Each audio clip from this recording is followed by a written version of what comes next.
Hey guys, it's Chad Ostrowski from the Teach Better team, and right here with me, I have the one, the only, the amazing Jen Molitor, or at Teacher Renegade on Twitter, and she joined us live.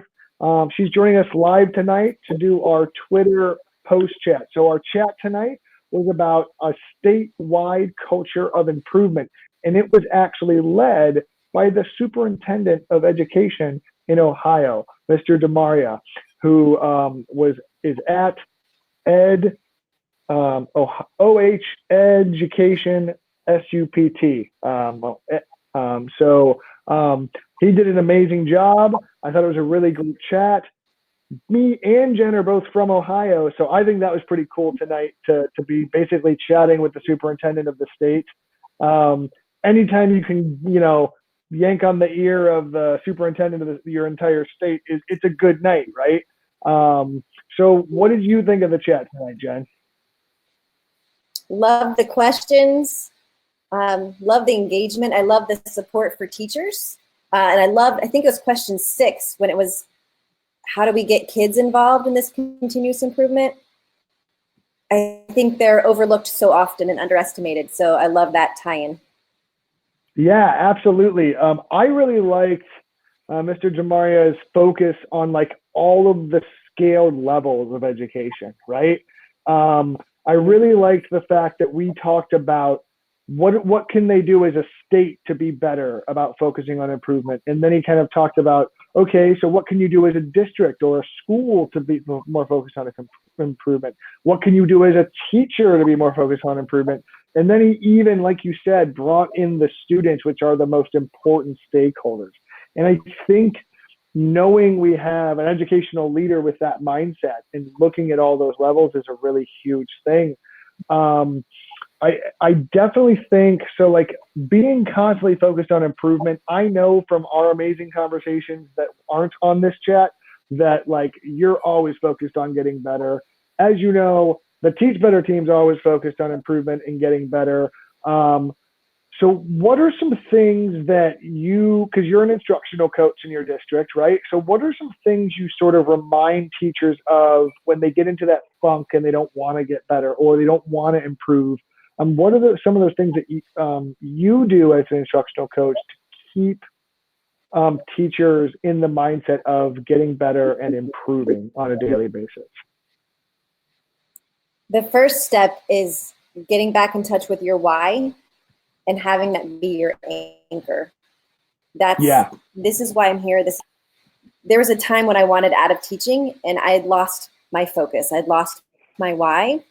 And when I found it, I've been 200% full steam ahead since. So that's the first thing I suggest for teachers. And the second part would be to avoid as much negativity as you can, because it's every event and they feel like that's good and healthy. It's not. We need to avoid it. We need to be solution seeking, problem solving, not let me vent about my day and kind of get, drugged down in the swamp of that. I love it. I absolutely love it. I love your solution focused mindset, right? Obviously that's huge to the Teach Better mindset. It's something we preach all the time.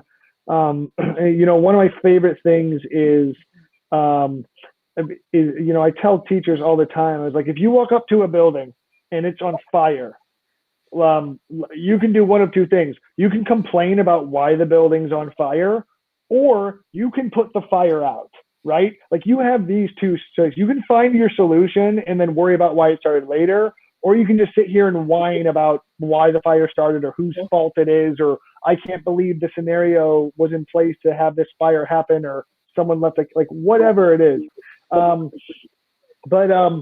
It's one of those things where if you change the culture to be solution oriented, right? And the coolest part, I think, and I like what you said, is if you can be that change agent as a teacher. I actually would do experiments with my own team and in my own building. So if I'm talking with my team of teachers and it starts to go negative, it's really easy as a single teacher to go, okay, that's fine, but that's not getting us anywhere. Does anyone have any productive solutions we can apply? Because we can't do anything about where we're at or what the situation is we're in. What we can do is move forward in a constructive way, right? So I absolutely love that. So what were there any comments or parts of the chat that really stuck out to you tonight, Jen? I love when teachers are kind of invested in their own growth and they're participating in this chat and putting in their 2 cents. So I just love the engagement, first of all.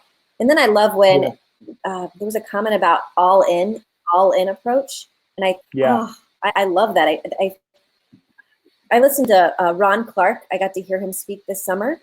And he talked about how every single person in school is an educator, from the custodians to the lunch staff, secretaries, every single person. We're all vested in lifting these kids up and teaching them and empowering them. And so I love that approach. And when we all take ownership of that and support each other, like, gosh, that's power, you know?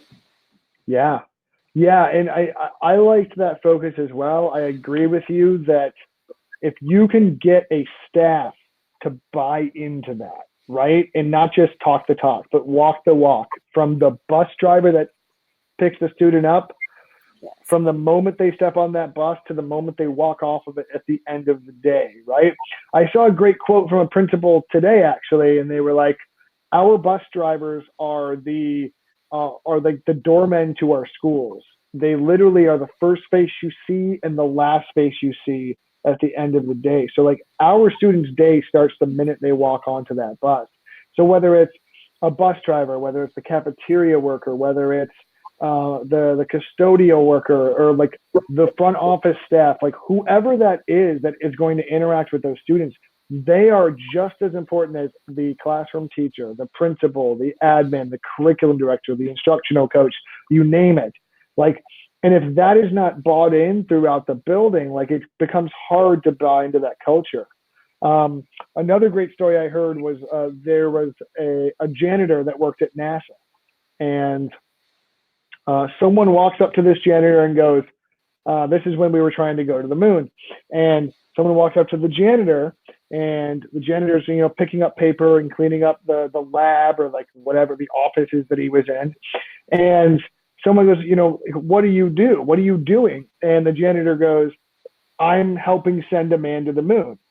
And the person goes, what do you mean you're helping send a man to the moon? You're just picking up trash. And he says, yeah, but that's my role.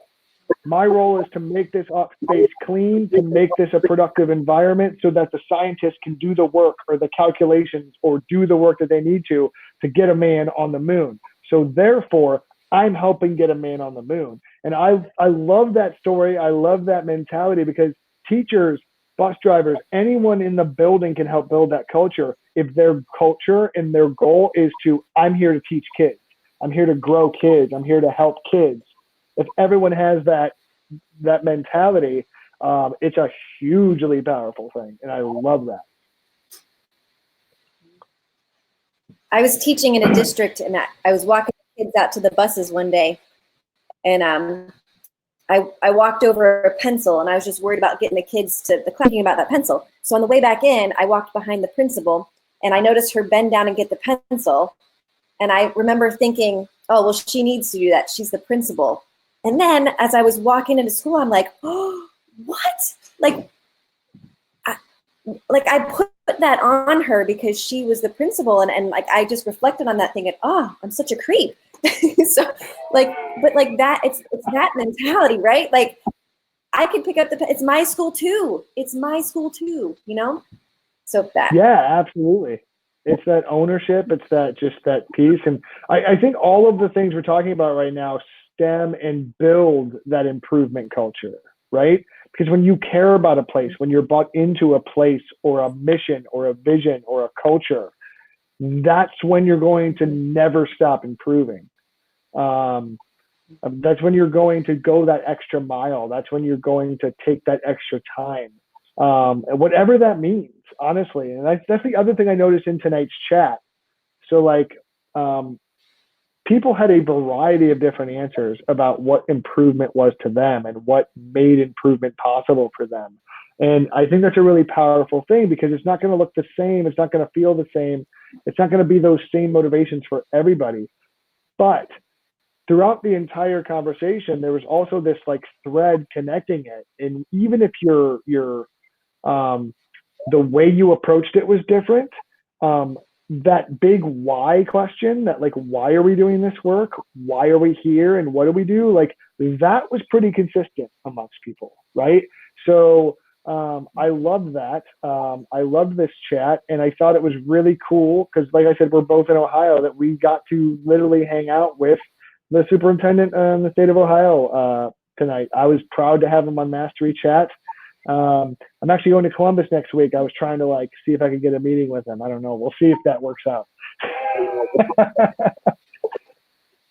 I'll just talk. I'll have to have his people talk to my people, you know, and that whole thing. So closing, let's sort of close this live post chat out. What's the biggest takeaway you had from tonight for everybody watching as they kind of mull this over? What's one thing that you hope everyone takes away and then maybe puts into their classroom tomorrow, or something that they can just kind of live throughout the rest of their career, if that makes sense? What's one takeaway that you think you had the most impact from tonight? I think it's just reflecting that we choose to teach and we commit to that decision 100% and let that guide us. Like, I choose to teach. I'm here. I'm vested. I love it. I choose to be here, especially because students know when you don't choose to be there. Like the minute they smell that on you, like your career is over. I love that. Realize and be okay and know that you choose to be there. I'm going to end it with that, Jen. That was absolutely awesome. I'm going to show Jen's Twitter name up there. I hope all of you go follow her. She's absolutely fantastic. And real quick, Jen, you're about to release a book, aren't you? Or you just did? I can't remember. Okay. So it's going to be coming up like really quick, very soon. Okay, fantastic. Yeah, you and me both actually. The Happy Teacher Handbook. So over the next few months, make sure you keep an eye out for that. So after you're done reading the Teach Better book, that's going to come out very, very soon as well, go pick up Jen's book, the Helpful Teacher's Handbook, okay? So you'll have your reading list set for the rest of the year, okay? You'll be all good to go, all right? So Jen, thank you so much for hanging out with us tonight. And thank you, Teach Better. Everyone have an amazing night. And remember, as Jen said, you chose to be a teacher. Be proud that you're a teacher. We are all teachers. We are all educators. So be better tomorrow than you were today. And have an awesome, fantastic night.